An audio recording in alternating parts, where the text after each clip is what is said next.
My thing was, no, I didn't think she would come in and dominate. I thought it would take her some time to adjust to being a professional. Know how you feel or how you respond to some of those criticisms when you have to deal with something that it's really not your problem. Like, I feel like it's them looking in a mirror a little bit, but it still comes down on your shoulders. Like I've said, I feel like I've earned every single thing that's happened to me over the course of my career. Caitlin Clark just delivered the ultimate clapback in her recent interview, and Sheryl Swoopes is spiraling like never before. Her fragile ego has officially shattered, and now she's out. Here proving just how much she can't stand Caitlin's success, calling Caitlin's historic victory undeserved is not just a bad take, it's downright embarrassing. Sheryl, I'll start with you. What's your reaction to Caitlin Clark winning Time Magazine Athlete of the Year? I don't think I'm surprised. I'm curious to know who the other candidates were.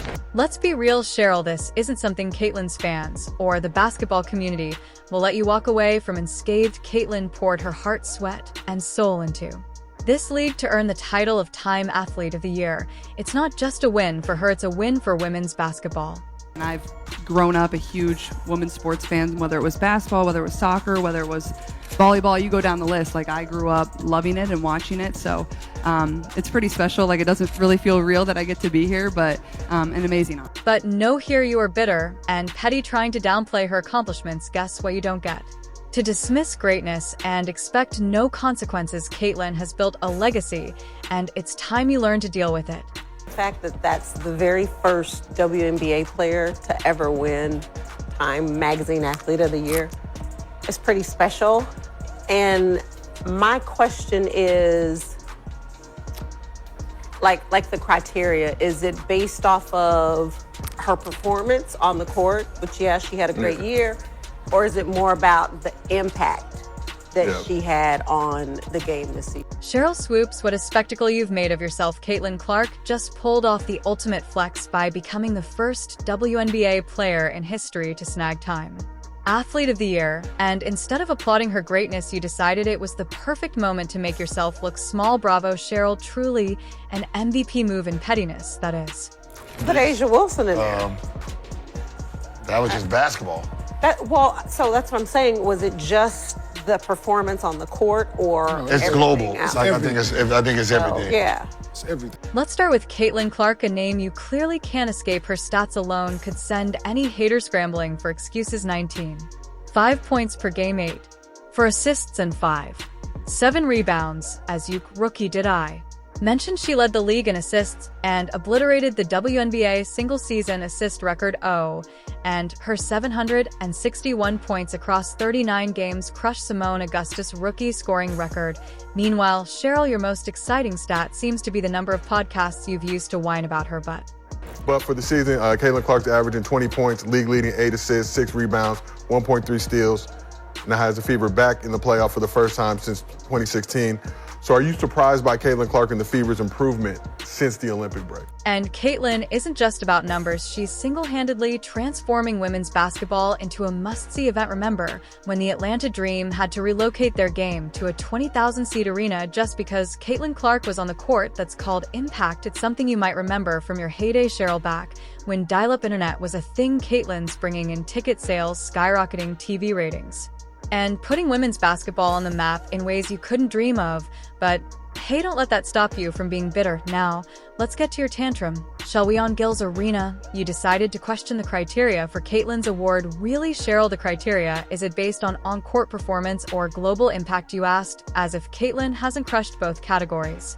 We don't like when someone's getting something that we don't think they deserved, right? When we've been in the game. Then you tried to nom-drop other athletes like A.A. Wilson and some random Olympic swimmer, claiming they were more deserving. Hate to break it to you, but your transparent jealousy isn't hiding behind those thinly veiled digs. And don't think we didn't catch your swipe at Caitlin's NCAA records, blaming modern gameplay changes for inflating her stats. That's rich coming from someone who played in a slower-paced league with less competition. It sounds like you're just bitter. She's doing what you couldn't. Modern gameplay or not, Caitlin's already outscored your career high point, Sheryl, in her rookie season.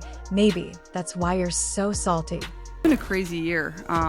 It's hard to think about. Like, I was basically just starting my senior year of college at this time last year, and then I graduated. I missed my college graduation, got drafted here in New York City, basically moved right to Indianapolis, and basically start like a whole new chapter of your life instantly, and you don't really have much time to adjust. But lucky enough, I had a really great support system and family around, and I'm from the Midwest, so didn't take me too long. But this past year has just been amazing. While you were busy sharpening your claws, Caitlin was out here taking the high road instead of firing back. She focused on acknowledging the trailblazers. Yes, even you, who paved the way for her. She highlighted the foundational role black women played in the league and turned your negativity into a moment of gratitude. Class act. Right, it's almost like she's too busy building the league you supposedly care about to stoop to your level. Here is once again another example of Sheryl Swoopes hating Caitlin Clark so much that she literally can't even say her. While you were busy sharpening your claws, Caitlin was out here taking the high road instead of firing back. She focused on acknowledging the trailblazers. Yes, even you, who paved the way for her. She highlighted the foundational role black women played in the league and turned your negativity into a moment of gratitude. Class act. Right, it's almost like she's too busy building the league you supposedly care about to stoop to your level. To me, that's not dominating. Yeah, it's only not dominating because she's a rookie. Here's the thing, Sheryl. Caitlin's actions speak louder than your shade. Her games are selling out, her fans are growing by the minute, and her influence is undeniable. She's bringing attention to women's basketball in ways your podcast rants never could. You're just proving that bitterness ages worse than bad coaching decisions. It's fun to reflect back and think about all the amazing things that I was able to accomplish and the people that I got to do it with. I think that's what's made it so special is I've had my family with me the whole time, my friends. I really don't know what's the definition of dominating for this woman, but let's talk about the contrast here, because it's too delicious to ignore. Caitlin is elevating everyone around her, fans, teammates, and even her critics by not stooping to their level. Meanwhile, you're stuck in your outdated ways, throwing out petty remarks in an attempt to stay relevant. If there's one thing Caitlin's taught us, it's that real greatness doesn't need to tear others down to shine. She's out here breaking records and making history while you're clinging to your past like it's a lifeboat in a storm. Here's an idea, Sheryl. Instead of criticizing Caitlin, maybe take a page out of her book and focus on uplifting the league. Or is that Sheryl? Right? It's like, oh, well, this is what she did. Like somebody's like, oh, Sheryl Swoopes only scored 34 points in the WNBA. Caitlin scored 35. So you can't use stats when it benefits you. Swoopes clearly didn't get the memo that greatness evolves, and Caitlin Clark is leading that evolution while Swoopes is left gasping for relevance. The clash between these two isn't just about basketball, it's about one generation refusing to acknowledge the next brilliant. Swoopes, representing the so-called old guard, clings to a bygone era when slower games and modest crowds were the Caitlin, on the other hand, embodies a revolution. Her electric play, record-breaking performances, and ability to draw 20,000 fans per game have catapulted the WNBA into the mainstream on ABC and ESPN. The difference is glaring. Swoopes had fewer than 5,000 fans at her peak, while Caitlin is packing arenas and raising the league's visibility like never before. It's like comparing a black and white TV to 4K Ultra HD. Know how you feel or how you respond to some of those criticisms when you have to deal with something that it's really not your problem. Like, I feel like it's them looking in a mirror a little bit, but it still comes down on your shoulders. I feel like I always have had really good perspective on everything that's kind of happened in my life, whether that's been good, whether that's been bad. And then obviously coming to the WNBA, like I've said, I feel like I've earned every single thing that's happened to me over the course of my career. Swoopes' critiques are rich with hypocrisy. She claims to support women's basketball, yet tears down the very player putting it on the global map. Caitlin doesn't just play the game, she changes it. While Sheryl grumbles about today's athletes, Caitlin uses her platform to uplift everyone, including teammates, coaches, and even critics like Swoopes. Caitlin's grace makes Sheryl's bitterness even more glaring. Here's the truth, Caitlin is carrying women's basketball into a new era, and Sheryl is clinging to the old one, dragging her feet like a relic stuck in the paw. I mean, you have represented something so special for the sport, but you've drawn eyes to a game that you've always grown up loving. What does that mean to you?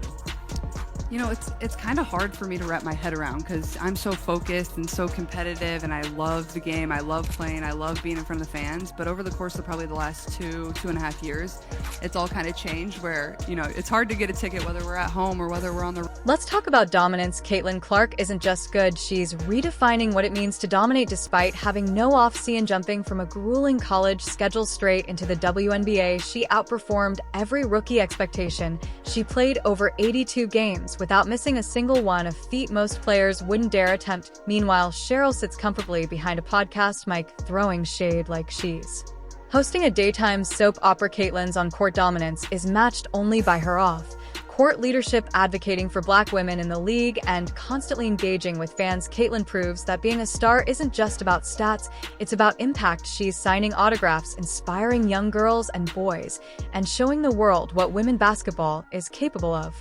I'm just scratching the surface of the things I want to accomplish, and you know, I'm 22. I'm still figuring out life. I'm still figuring out where everything's going to go, and you know, I love basketball, and basketball has brought me so many amazing things, and that will continue to be probably my first passion and everything that I enjoy. And hopefully once basketball ends, I can still find things that I'm really passionate about and can do. Hopefully be an owner of a sports team one day. Or Sheryl, on the other hand, seemed to think critique equals contribution. It doesn't. Caitlin's advocacy for inclusion, recognition of Black athletes, and her vision to elevate the league put her miles ahead of Swoopes in terms of relevance and leadership. Caitlin isn't just a player.